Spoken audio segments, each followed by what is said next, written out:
जब तुम कहते हो मैं बूढ़ा हूं, ये अज्ञान है। देह बूढ़ी या जवान या बच्चा है और मैं देह ही नहीं हूं, ये जानना, ये समझना, इसको हम कहते आत्मबोध। अब इस आत्मबोध की सबसे बड़ी समस्या क्या है? सबसे बड़ी समस्या ये है कि हम इतनी जोर से इस देह को तो मैं मान चुके हैं, पर कभी कभी जैसे कोई बहुत सीरियस बीमार हो जाए तो घर वाले ही कहते बस अब तो पिताजी चले ही जाए, बड़ा कष्ट पा रहे, अब तो चले ही जाए। अच्छा, जब मृत्यु हो जाए तो फिर ये नहीं कहते कि पिताजी मरे पड़े हैं, वो कहते पिताजी का देह पड़ा, पिताजी का देह पड़ा। और जब जलाते हैं, अग्नि क्रिया कर देते हैं, तो बोलते हैं अब ये इनकी अस्थियां हैं। अच्छा, पिताजी कहाँ गए? बोले ये तो कुछ पता नहीं कहाँ गए। तो इसीलिए मुझे नहीं मालूम यहाँ ये रिवाज है या नहीं, लेकिन पंजाब और दिल्ली की तरफ कोई मर जाए तो ना कार्ड छपता है, तो उस पर लिखा होता है स्वर्गवासी श्री घसीटाराम जी का यहाँ रसम पगड़ी होगा, तो लिखते स्वर्गीय श्री घसीटाराम। तुम्हें कैसे मालूम वो स्वर्ग गया? कैसे? अब नारकीय तो कोई लिखेगा नहीं समझे। अब जो कोई भक्त है ना, वो कहेंगे कि हमारे पिताजी भगवान के चरणों में समा गए हैं, वो गोलोकवासी हो गए। अरे भाई क्या गोलोकवासी? वो बंदा सारी जिंदगी कभी मंदिर ना गया, सत्संग ना गया, मरा तो सीधे कृष्ण के धाम। क्या बात करते हो? इतनी गप्पे तो मत मारा करो तुम। कई बोलेंगे हमारे माताजी भगवान के घर चले गए। अच्छा, तो एक छोटी बच्ची ने पूछा, बोले मम्मी तू कब जाएगी? तो मैंने एक झापड़ मारा, अरे मैं क्यों जाऊं? बोले अभी तो तुमने कहा दादी भगवान के घर गई, तो अगर भगवान के घर दादी जाती तो तुम्हें भी जाना चाहिए। अच्छा, मैं कब जाऊंगी? तो माँ रोने लग गई, है मेरी प्यारी बच्ची तू क्यों जाए भगवान के घर? कहती अच्छा भगवान बुरे होते हैं? ना ये पता है भगवान कौन है, ना ये पता है भगवान का घर कहाँ है, ना ये पता है भगवान का लोक कहाँ है। एक मान्यता है जो तुमने मान ली, तुमने खोजा तो है नहीं। तुमने हीरा खरीदना हो ना तो सूरत तक चले जाओगे, हीरा खरीदना हो तो बढ़िया से बढ़िया शोरूम, सर्टिफाइड। सॉलिटेयर लेना है तो ऐसे ही थोड़ी ले लोगे, कितनी खोजबीन करते हो। एक मकान बनाने को प्लॉट लेना हो, एक फ्लैट लेना हो, एक साड़ी लेनी हो। कल एक बच्चा आया था, हमारा वॉलंटियर है, वो साड़ी बेचता है। तो मुझे उससे एक बात याद आई। एक सज्जन, उनकी साड़ियों की दुकान, तो एक महिला साड़ी लेने आई। वो कहते साड़ी तो बहुत अच्छी है, इसके साथ मैचिंग शॉल भी ले लो। उन्होंने कहा हाँ शॉल भी लेते। वो कहते शॉल गरम तो है। कहते क्या बात कर, इतनी गरम है, आलू रख दो इसमें उबल जाएंगे, इतनी गरम है ये शॉल। तो आप मान जाएंगे कि शॉल में आलू रखने से उबल जाएगा? नहीं मानेंगे ना। तो फिर आप भगवान के बारे में सिर्फ बातें क्यों मान लेते हो? आत्मा है, सब बोलेंगे अरे आत्मा मरती नहीं, देह मर जाता है। जिसका मरा होता वो रो रहा होता, छाती कूट रहा होता, आए डैडी मर गया, डैडी मर गया। पड़ोसी कहेंगे अरे आत्मा कहाँ मरती है, आत्मा मरती नहीं है। वो रो रहा है जिसका मरा है। फिर कुछ समय बाद पड़ोसी के घर मौत हो गई, फिर वो रो रहा है, फिर ये समझाएगा अरे आत्मा अमर होती, काहे रो रहा है। ये ज्ञान सिर्फ देने के लिए होता है, लेने के लिए नहीं होता है। कुछ पता नहीं आत्मा क्या है, कुछ पता नहीं परमात्मा क्या है। सुनी सुनाई बात, एक बुढ़ी माता सत्संग सुन के निकली। आगे हुआ ये कि गेट पे महात्मा जी भी मिल गए। महात्मा ने कहा देवी समझ लगी जो हमने समझाया? कहती हाँ महाराज बहुत अच्छा बोले, आप तो बहुत अच्छे। कह रहे नहीं, जो मैंने आत्मज्ञान की बातें बोली वो समझ लगी तुमने? जो मैंने तुम्हें कहा था या ये नम्वेति हंतारम जो समझाया था वो समझ लगी? कहती महाराज जो बोलते हो ना सच्ची बोलते हो, समझ कोई नहीं लगी वैसे, पर जो बोलते हो वो सच ही बोलते हो, पर पल्ले मेरे कुछ नहीं पड़ा। अब मुझे बताइए ऐसा सत्संग सुनने का भी क्या फायदा है? कोई फायदा? एक एक और सुनो, देवी जी ना बड़ा रो रही थी, उनको कैंसर हो गया। मुझे मिली तो कहती कैंसर हो गया, रोई जाए रोई जाए रोई जाए। मैंने कहा तो तू रो क्यों रही हो, शरीर आज नहीं कल यूं भी मरना है। अब अगर ऐसी स्टेज पार कर चुके हो कि ट्रीटमेंट में इतना अच्छा रिजल्ट नहीं आ रहा है और डॉक्टर ने मना कर दिया है, तो तू काहे रो रही है? जिनके शरीर स्वस्थ है उनका भी शरीर जाता है। कहती नहीं, वो तो मैंने पता है, आत्मा कभी नहीं मरती है। मैं फिर रो क्यों रही? अरे आत्मा नहीं मरती अगर ये मालूम हो तो फिर डर कैसा? तो आत्म साक्षात्कार हुआ नहीं हुआ, इसका लक्षण क्या है ये श्रवण करिए। ये मैं भजन आपको सुनाती हूँ, इसमें ये बातें आपको स्पष्ट हो जाएंगी। अरे आत्मा रे, तुझे किस का डर है? अरे आत्मा रे, तुझे किस का डर है? अरे आत्मा रे, तुझे किस का डर है? तू हस्ती से अपनी खुद बेखबर है, तू हस्ती से अपनी खुद बेखबर है। अरे आत्मा रे, तुझे किस का डर है? अरे आत्मा रे, तुझे किस का डर है?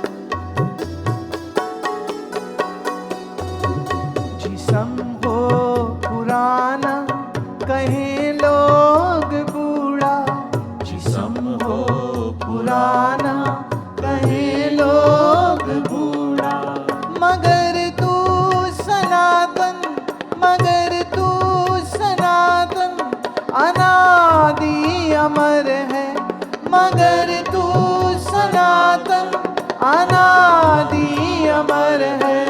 अरे आत्मा रे, तुझे किस का डर है? अरे आत्मा रे, तुझे किस का डर है?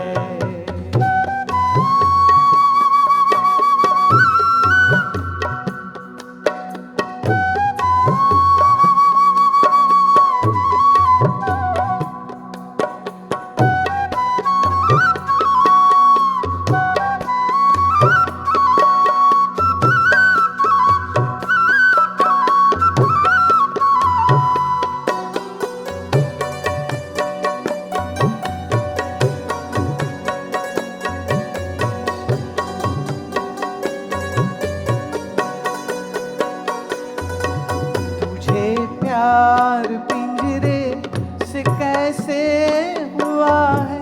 तुझे प्यार पिंजरे से कैसे हुआ है? ये देह पिंजरा है और इस पिंजरे में जीवात्मा रूपी पक्षी रहता है, पर ये पक्षी भूल गया मैं पक्षी हूँ, वो अपने आप को पिंजरा मानने लग गया। ऐसे ही तुम इस देह में रह के स्वयं को देह मानते हो, इसीलिए डरते हो, शोक करते हो। तुझे प्यार पिंजरे से कैसे हुआ है? तुझे प्यार पिंजरे से कैसे हुआ है? गगन में तू उड़ जा, गगन में तू उड़ जा, वही तेरा घर है। गगन में तू उड़ जा, गगन में तू उड़ जा, वही तेरा घर है। अरे आत्मा रे, तुझे किस का डर है? अरे आत्मा रे, तुझे किस का डर है?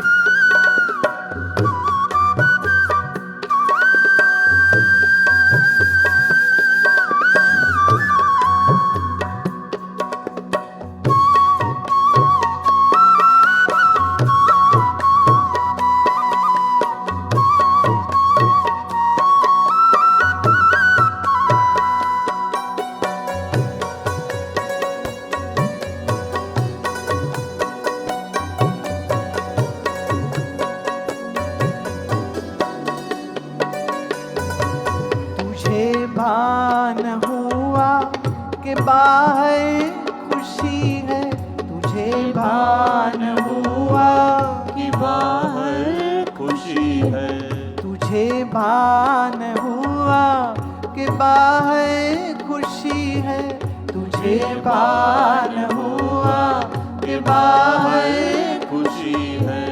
लगा गोता अंदर, लगा गोता अंदर, तू आनंद का घर है, लगा गोता अंदर, तू आनंद का घर है। अरे आत्मा रे, तुझे किस का डर है, अरे आत्मा रे, तुझे किस का डर है। तू हस्ती से अपनी खुद बेखबर है, तू हस्ती से अपनी खुद बेखबर है। अरे आत्मा रे, तुझे किस का डर है, अरे आत्मा रे, तुझे किस का डर है। अरे आत्मा रे, अरे आत्मा रे, अरे आत्मा रे, तुझे किस का डर है।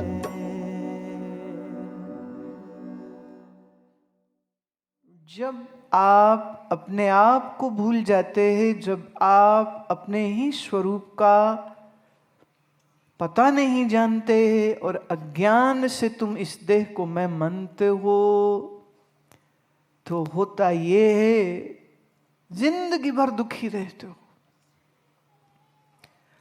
कभी रोगों से डरते हो, कभी गरीबी से डरते हो, कभी पैसा नहीं इससे, कहीं पैसा चला ना जाए इससे, ये मेरे परिवार है, माँ पिता भाई बच्चे पत्नी पति ये सब ठीक रहे, इनको कुछ नहीं हो जाए। आप तैयार ही नहीं होते हो इस बात को समझने के लिए कि जो मिट्टी का खिलौना बना है वो मिट्टी में तो जाएगा।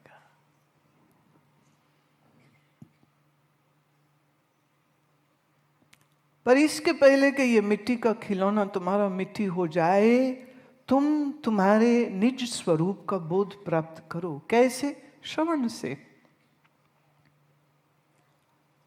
यूं जानो, जो चीज दूर हो वहां पैदल चल के जाके उसको मिला जा सकता है।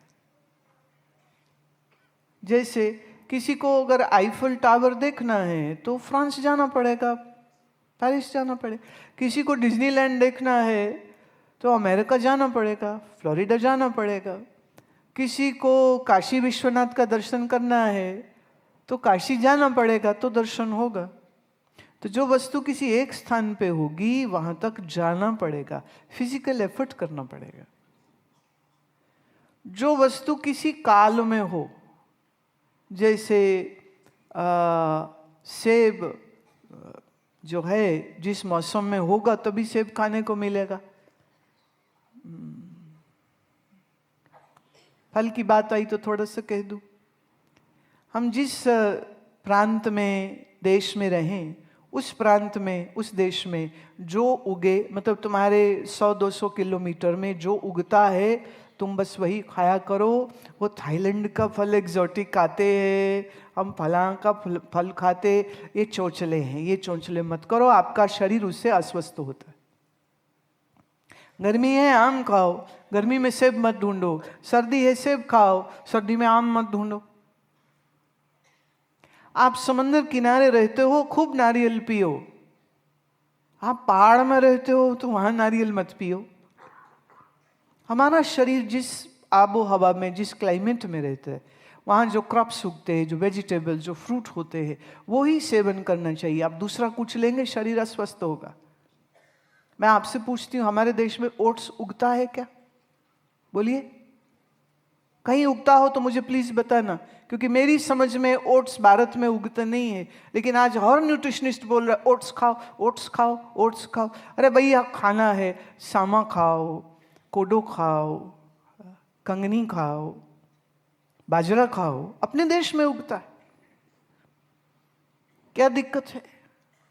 अपने देश में उगा जो भोजन है आपका शरीर जिस मिट्टी से बना है, उसी मिट्टी में जो कुछ उगता है वो आपके शरीर के लिए सर्व उत्तम होता है। इसलिए ये जो एक फैट डाइट्स आ जाती ना, इसके पीछे मत जाइए। और ओट्स वैसे भी नेगेटिव मिलेट है, it's not a positive millet. शरीर को हम जो आहार देते हैं, उस अन्नमयी कोश, ये शरीर, उससे हमारा जो बनता है, ये देह मंदिर है, याद रखना, ये देह मंदिर है। तुम लोग इस देह को मंदिर नहीं देखते हो, बाहर मंदिरों में भाग जाते हो। इस देह के भीतर मन के आधार में जो परमात्मा है उसको नहीं ढूंढते हो, बाहर सब जगह चले जाते हो। कृष्ण बोलते हैं मैं अव्यक्त हूं, ये व्यक्ति रूप से थोड़े काल के लिए दिखता हूं, अन्यथा मैं अव्यक्त स्वरूप हूं। मैं सच्चिदानंद घन स्वरूप हूं।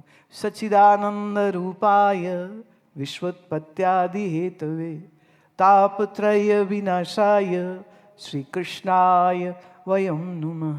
सच्चिदानंद रूप मेरा है, ये श्री कृष्ण स्वयं कह रहे हैं, श्रीमद् भागवत कह रही है। तो सच्चिदानंद रूप अगर कृष्ण है तो फिर वो कृष्ण कहाँ है?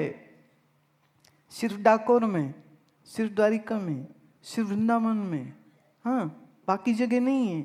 अरे प्यारे, वो तो सर्वव्यापक है, हर मन में है।